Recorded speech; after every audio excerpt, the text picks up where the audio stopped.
Welcome to Creation in the 21st Century. I'm your host, Carl Ball, founder and director of the Creation Evidence Museum in Glen Rose, Texas. We want to thank TBN for the privilege of airing this program worldwide. Were it not for their gracious facilities, hospitality, the staff, everything that makes this a functioning entity, this would be an impossible endeavor. Thanks again, TBN. Now, the title to today's program is Who Made the Box? Now, it is obvious as we observe the universe and we can measure the function of the universe to a great degree that there are microscopic details in the ocean, plankton, all the way to crustacean, to great mammals such as the whales, fishes in between. On the surface of the land, we have various life forms intermingling and interconnected. We call that symbiosis. Each depends on the other. We look out into the stellar heavens and we see astronomers have double the number of galaxies, and that multiplies the number of stars. In fact, they considered previously that we had over 225 billion galaxies. Now they have doubled that number. So we have planets, we have moons, we have stellar systems, we have galaxies. We have an incredible universe. What a box! Who made the box? As I've mentioned on this program many times, there are four great questions of life, and these questions are discussed in the philosophy departments and science departments of all the major universities of the world. These four great questions are, number one, who am I? Number two, where did I come from? Number three, what's my purpose here? Number four, where am I going after this is over? It's the second of these questions that we spend a lot of time on this program, Creation in the 21st Century.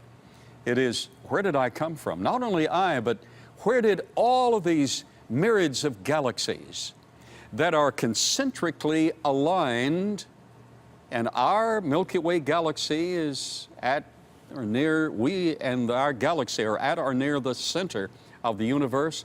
Beyond us are 7 concentric spheres or shells of stellar bodies and galaxies. All of this has a marvelous beauty about it, a symmetry, a design. That's the box. Well, who made the box? I've asked to come to the studio today a dear friend, colleague, fellow researcher, Professor Bruce Malone, chemical engineer. Thank you, Carl. It is always a pleasure to have you. And it is always my honor to be here. Well, you communicate, and first of all, your research is founded in truth. Well, I hope so. Yes, and if it's not founded in truth, then it's of no value. That is correct, So. And your professional background is such that you worked for many years with Dow Chemical, right, and was leader in establishing, what, 18 different patents for them? Yeah, that's correct. My degree is in chemical engineering, and basically I'm a person who tries to figure out why things work the way they do, and then improve them or modify them to get them to work better in a different way. Well, let me ask you a question I've never asked you. You now, and you have, of course, because of your chemical engineering background, you've observed living systems. Have you ever found a way to make them work better?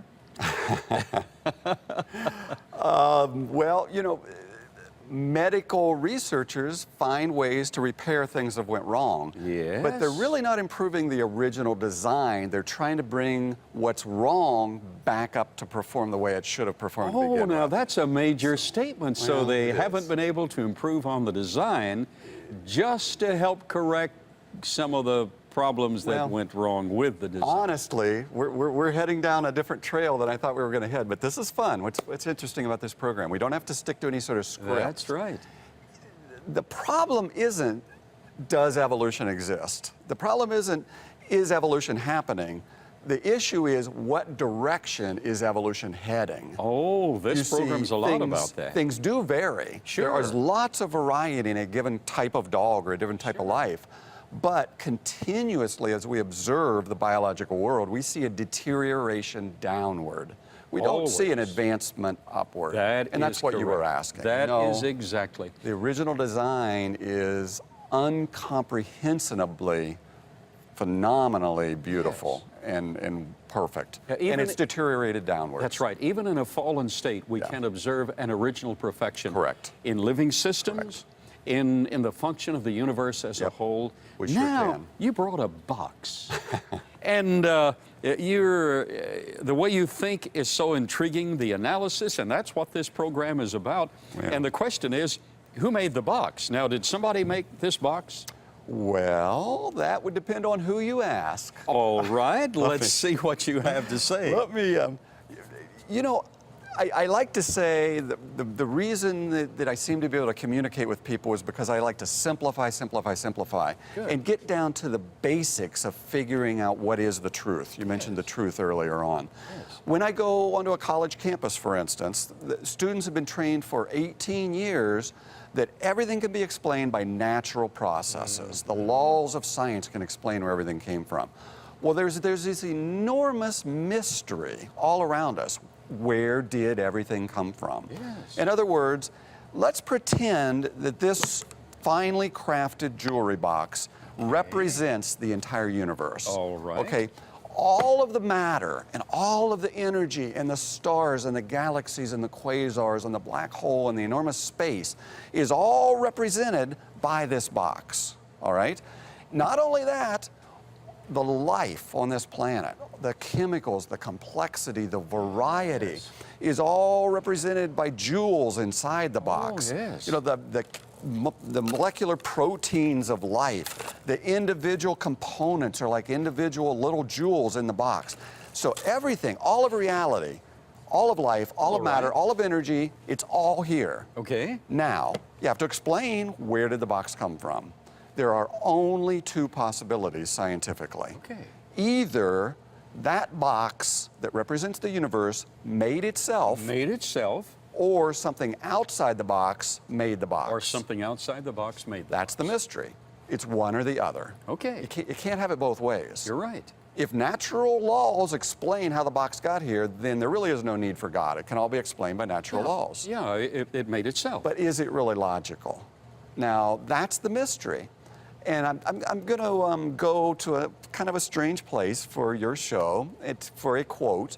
But there was a man named Sir Arthur Conan Doyle, and he invented in literature the most famous solver of mysteries of all time. Oh, And he penned these words. Sherlock Holmes said, yes. if you have eliminated the impossible, whatever is left, no matter how unlikely, must be the answer. Okay. Okay? We have two possibilities. God made the box, or the box made itself. Yes. So the question is it possible that the box made itself? Because if not, you're only left with things that our academic world doesn't want to believe, that God did that's it. correct. And that is the truth, that is the answer. So All the question right. is, how do you solve that mystery? Okay. Now, one more illustration. I have here a 5,000-piece Oh, puzzle. it's going to take a while to work on that. Okay, now normally a 2,000-piece puzzle is challenging, all right? Now think about it. We are trying to explain the whole universe without God. That's what our educational system is doing. Yes, that's true. They're systematically training our children to believe you can't trust the Bible because it can all be explained without the Bible, Yes. all right? So that's like taking the puzzle that is the universe and removing all the edge pieces. Now this makes it a little tougher.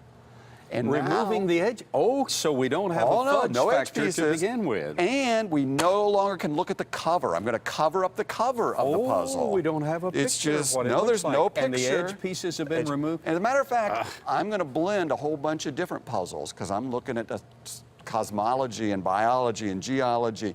And I'm going to Yes. pull out some of the pieces. So now I've got my puzzle, no picture, no edges, a whole bunch of different pieces. And here's my 5,000 pieces. And I'm going to Oh just my. kind of scatter them. Okay? All right. Okay. All right. Now, do you want to put the puzzle together, Carl? Yeah. Can you help me, please? That is what modern science is trying to do. It's trying to solve the mystery of where did the box come from without the picture, without the edges, Right. with a whole bunch No of mixed fudge factor at pieces. all. And they're ignoring those indications that tell you the concept the box made itself is an absolute scientific impossibility. Would you say that again? That's the heart of what you It came is to the say. heart.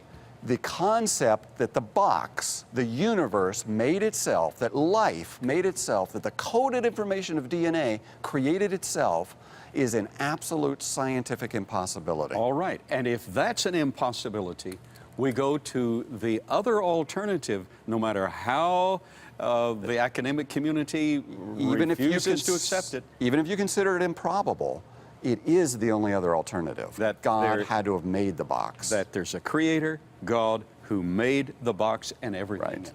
So that's what science can do. It can look at the two possibilities. Okay. It can look at the laws of science, and it can come to a conclusion which one of those two possibilities is really the truth. Can you help us with that? Well, let's walk back over this All right. way. That's where All right. your scientific expertise comes into place. About 2 years ago, after 28 years at Dow Chemical, I left the company to produce a book to help parents equip their children to understand the propaganda they're up against. Yes. The book was called Censored Science. A third of the book talks about cosmology. Where did the universe come from? Where do stars come from? A third of the book talks about biology. A third of the book talks about geology. Yes. The three major sciences. Yes. So we're going to take one example from one page of each of these All sciences, right. and we're going to look at what does science show us. So we start. All right, let's start. We're in We're going to class. start with stars. This is a picture, beautiful picture of our sun. A sun is a Yes. star. Yes. Well, stars are an enormous ball of hydrogen gas. Yes. There's so much there that the gravitational force pulls it and condenses it and causes nuclear fission to take place where enormous amounts of energy are given up and it lights up and it gives us light. Yes. The universe, to the best of our knowledge, has 100 billion galaxies, each containing 100 billion stars. Yes. Now, this is where it gets interesting. They can't last as long as we're told the universe is old. Therefore, cosmologists believe stars are continually remaking themselves. And they say hydrogen gas just comes together in huge clouds and condenses to form new stars. Well, now we look at what science tells us. When we put gas in a vacuum, do you think it comes together? No, it doesn't. It flies apart. It dissipates in every direction. Absolutely. Every single time. That is science. Yes, that's science. It's the gas laws of science. Or when you take charged hydrogen particles, when they spin, they have a charge, and you bring them closer and closer together, it's like bringing a bunch of magnets together that all have the same charge. That's they repel correct. each other. They repel. So They do not coalesce. once again, it breaks the laws of science to believe that gas could come together and form a star. So it violates what we know about the laws of science. That's right. And we have looked at every little part of space. Since the 1970s, we've had the Hubble Space Satellite looking all through space. And it'll take a picture of some little part of the sky way out there. And then we'll come back 5, 10, 15, 20 years later, we'll take another picture of that same area of space. Not once have we ever seen a new star form. That's right. Not even once. We can postulate it, but have never seen it happen. So it violates the laws of science. It's never been observed. And yet evolutionists say stars are forming continuously all over the universe. And to prop up their See? theory, they must be forming, but they cannot prove, they cannot point to one that has. So it is a scientific impossibility. Now, God's Word, That's almost the as a point. footnote, says God made the entire universe. He made Yes. life on earth. He made the planets. And then it says, oh, yeah, I made the stars Also. Almost Just a as an sweep of a afterthought. hand. Oh, yes, and God made the stars. 100 billion galaxies Of with stars. 100 billion stars at each one. Yes. 10 with Yes. 22 zeros. I made the stars also. That's the love it. God we serve. That's the God we serve. Now, evolutionists are training our children that that is totally improbable. One moment there's not a star, the next moment there is a star. See, in their mind, that's improbable. But what they believe is impossible. Is impossible. Sherlock Holmes would say, when you eliminate the impossible, whatever's left even if it's improbable, must be true. You've made the statement. So, You've made it well. so now we move on All right. to geology. To geology. Supposedly, From the heavens to the earth. yeah, from the heavens to the earth. We see evolution happening in the rock layers. That's what we're all told. And let's be honest, you can line things up. You can take a fish with a backbone, and then you'll find fish that have bones in their fins. As a general tendency. And then you could find a reptile that looks kind of like it's more fish-like than reptile-like. And then you can find some sort of a mammal that's a small mammal that looks kind of like the reptile. And you can line the bones up. And if your children see nothing but that, it's going to be convincing to them. Yes. And supposedly we'll see in the geological layers of the planet evolution happening.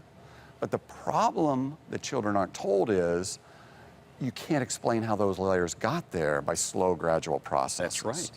And you can't connect those links. Right. This is a page in the book, and in each page, this book, Censored Science, is kind of what are the 50 best evidences for the Bible is a trustworthy map that can be followed and explain reality. On this page, I call it Mr. Sandman. Okay. All right, intriguing title. Just one layer of all of this geology on our planet. In the western United States, there's a layer of sandstone called the Navajo sandstone. Yes. It is about 1,000 foot deep, and it extends all through Utah, down up a little bit into Wyoming, into Arizona, in enormous hundreds of thousands of square miles. The exact same sand particles can be found in the Appalachian Mountains, all the way out east. But in between, there's no trace of the sand. Okay. So evolutionists believe slowly, gradually, the sand was transported from the Appalachian Mountains and redeposited out there in Utah, 1,000 foot deep. Now, they don't have any way to explain that.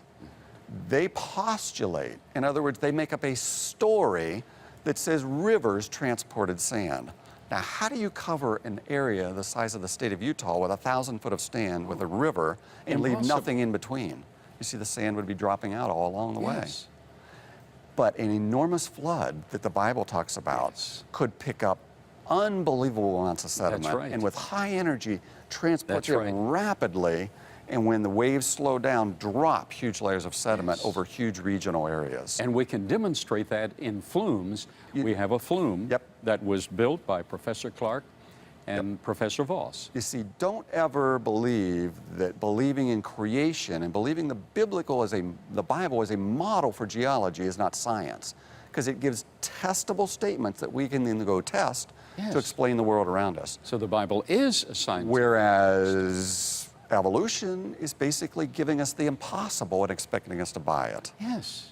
It's the And a Bible whole is generation has absolutely done true. so. So again, Again, believing the impossible. the impossible is eliminated, which leaves what the world doesn't want to believe in, the improbable, that there was a world covering flood on this planet. That's right. But it's reality. Yes, Even it though it's a is. one-time event that can't be repeated, and that's why they think it's improbable, it's truth and it's reality, and it explains those rock layers. Yes. Okay. Yes. All right. So we move from cosmology to geology to biology. To biology, living systems. They're a wonder. Oh, how any biologist cannot look at life and have his jaw drop open and fall down and worship the creator is beyond me. You should. On the other hand, I was brought through this education system, and by the time I got out of college, I didn't believe in God. Certainly. Certainly. You never hear about him. Programmed It's out. all Sure. supposedly explained away. But they ignore these kind of things. This page is called Faster Than a Speeding Bullet. I love it. And I just picked one animal, which is the chameleon. See, the chameleon has a tongue that's up to 1.5 times the length of his body. Mm-hmm. So where does that tongue fit in his mouth? I mean, how do you get a tongue that's, if you're 6 foot tall, that's 9 foot long into your mouth? Well, it turns out it actually wraps back down into his throat and coils with a special mechanism that's shaped just like a catapult. The French used to develop catapults called trebuchets, which had a mechanism which dropped a weight and snapped forward to send rocks for miles at This is huge intriguing. speeds. Well, inside of that chameleon's mouth, there is a trebuchet with a muscle attached to a large weight that yanks back and flips the tongue forward, and it accelerates at 50 Gs of acceleration. Now, even astronauts don't move that fast as they're No. leaving the Earth. And right before that tongue grabs an insect, there are muscles that pull back the tongue to form a little suction cup that grab onto the insect. And so it doesn't just knock the insect away. Right. So it sucks onto it and pulls it back into its mouth. Incredible. At the blink of an eye, you can't even see it happen. Now, Now explain how evolution could do that. well, in order for that tongue to work, all the parts have to be there. I mean, it Yes. has to have the muscles that pull the suction cap, or this critter is never going to get any food. Oh, no, you're It just has gonna to knock have the the insect muscles away. that flip down, that zoom the tongue out, or you just got a big tongue that's in the way. And the it starves. retracting suction. So you've got a whole bunch of parts that all have to be there. It's a concept called irreducible complexity. Yes. Like a mousetrap has to have a platform, a spring, a catch, a hammer, at right. least 5 parts, or it doesn't work. So if you only have 4 parts, it's a worthless piece of junk. That's right. If you have the parts in the wrong order, it's a worthless piece of junk. You have to have And all this the chameleon parts. starves to death. He does.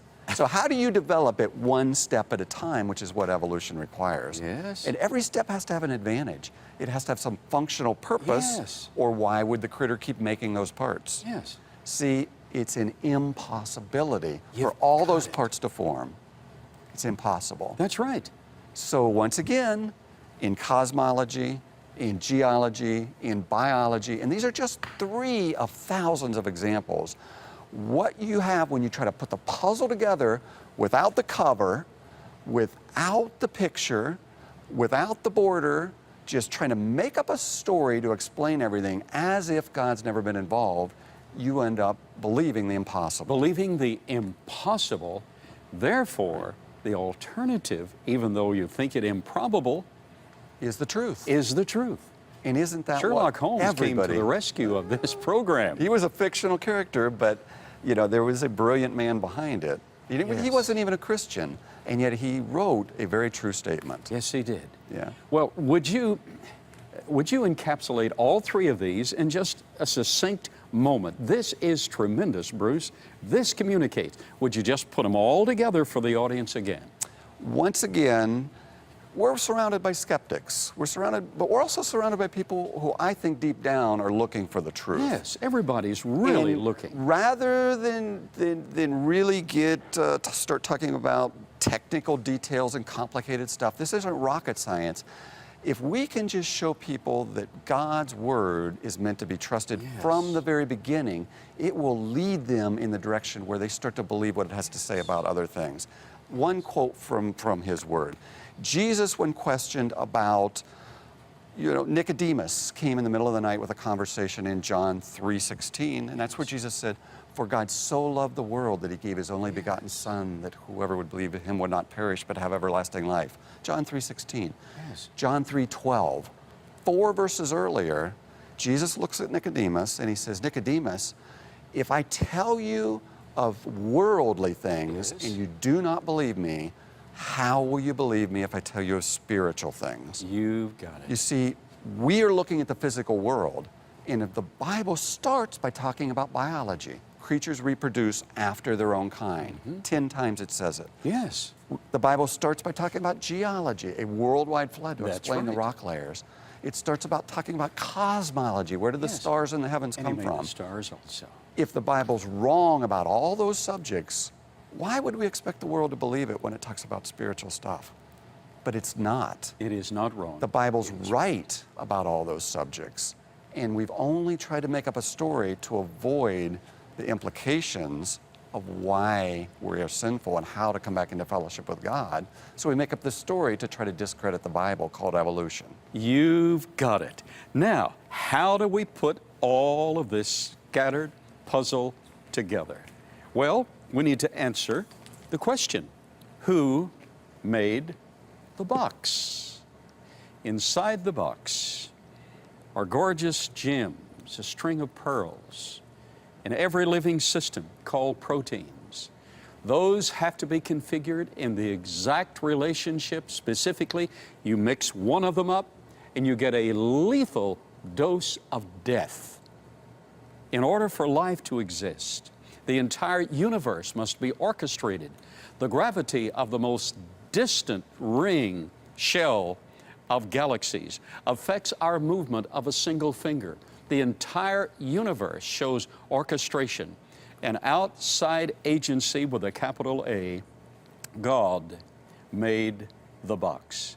And that's not all. Not only did He make the box, He was so concerned about our well-being that He announced He was going to send His Son in the early chapters of Genesis, the seed plot of the Bible. He announced He was going to send His own offspring, whose heel would be wounded, but in turn would bruise the head of Satan, the usurper.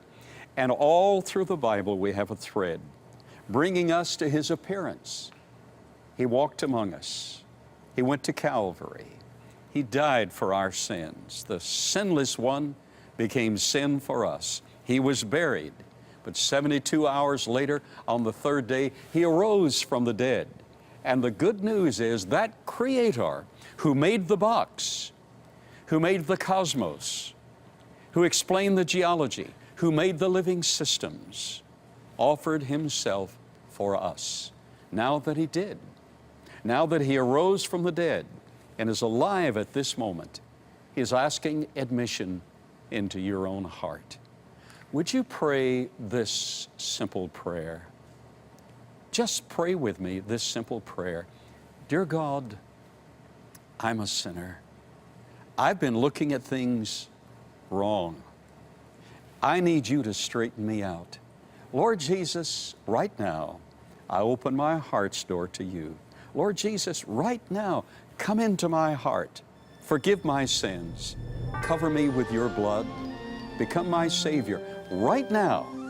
And I'll serve You with all my heart. Now that you know who made the box, and now that you're enveloped in His love and care, and you're a member of His family, welcome home to the treasures of God.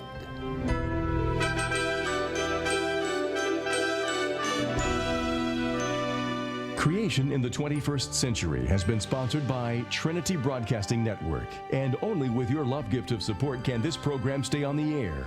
So write to Creation in the 21st Century, P.O. Box A, Santa Ana, California, 92711.